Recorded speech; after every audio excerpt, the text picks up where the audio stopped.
sitter här hemma och läser om andra människors liv på både Facebook och Scandal Beauties och på blogg.se.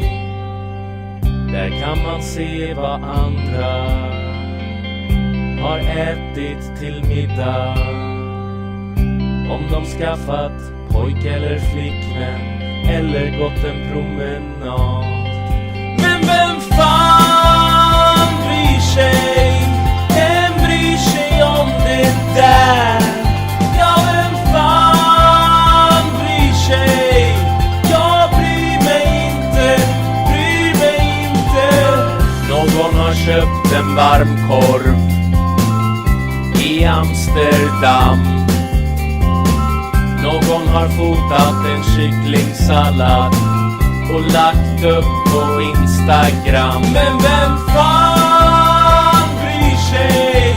Vem bryr sig om det där? Ja, vem fan bryr sig? Jag bryr mig inte, bryr mig inte.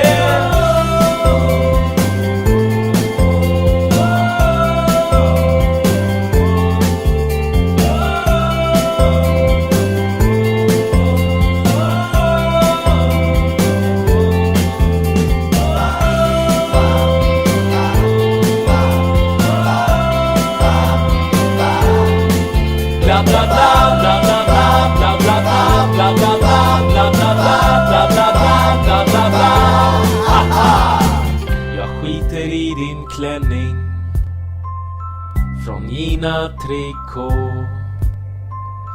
Jag skiter i vad som finns på din tallrik, plankstek eller entrecote. För vem fan bryr sig?